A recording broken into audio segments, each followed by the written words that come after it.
masculine area of hostilities.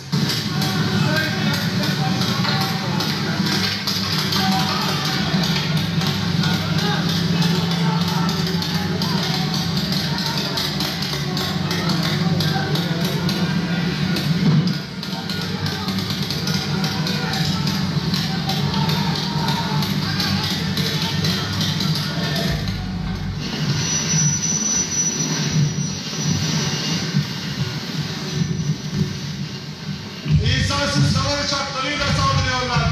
Bu ancak bir düşmana yapılabilecek bir şey. Bizse düşmanlık için değil, burada bayanlar var. Burada 50 ülkeden aktivistler var. Burada Avrupalı parlamenterler var. Adamlar Selahaddin isminden alerji duyuyorlar. Kim çocuğuna Filistin'in Selahaddin koyuyor? Adam mesela Kudüs'e ziyarete gidenler Selahaddin kelimesini kullanan. Çıldırıyorlar adamlar. Alerji, dehşet bir alerji. Ötleri patlıyor, şuradan bir Selahaddin çıkacak diye. Mavi Marmara soruşturma şeylerinde hapse aldıkları zaman bizi neden hep Kürtler öndeydi kavgası çıktı. Onlar sorguluyorlar, sorguda söylüyorlar. Neden hep Kürtler? Mesela Diyarbakır'dan şehit çıkması adamlar için korkunç bir şeydi. Diyarbakır gurur duyuyor. Neden? Çünkü böyle bir alerjisi ve refleksi var. Buradan bir Selahaddin daha çıkacak ve onların vaat edilmiş topraklar, arz-ı mevcut dedikleri o planın içerisine çomak sokacak diye ötleri patlıyor. Şurada bir Kudüs programı yapıyorsunuz, bir Mavi Marmara yürüyüşü yapıyorsunuz. Ta nereden refleksi geliyor? İsrail'de İbranice makaleler yazılıyor. Diyarbakır'da Kudüs için şu yapıldı diye. Mesela Peygamber Sevdalıları mitingi programı. Hiç merak ediyor musunuz İbranice nasıl değerlendiriliyor? Ödleri patlıyor. Bu topraklardaki İslamsızlık projesi kimin projesi? İsrail'in, Siyonizmin projesi. Neden?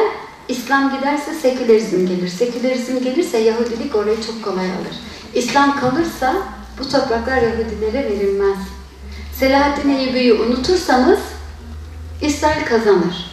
Selahaddin Eyyubi programı yapın, kıyamet kopar. Anlatabiliyor muyum? Bu kadar önemlidir. Bu semboller çok önemli.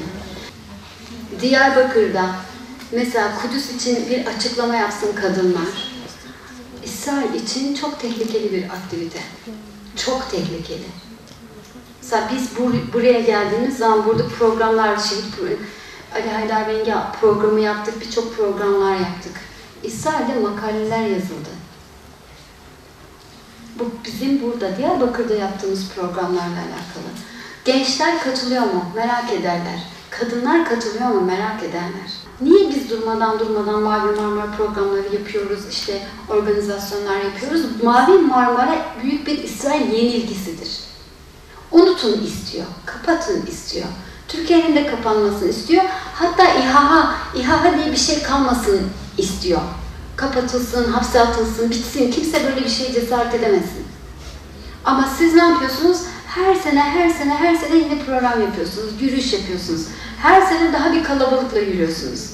Geçen seneki yürüyüşle ilgili İsrail medyasında çıkan makaleleri görseniz, diyor ki Türkiye-İsrail anlaşıyor ama Taksim'in göbeğinde diyor, Yahudilerin, hani solcuların yaşadığı Taksim'in göbeğinde Hamas sloganları atılıyor, Mavi Marmara sloganları atıyor, kahrolsun İsrail sloganları atıyor diyor Müslümanlar.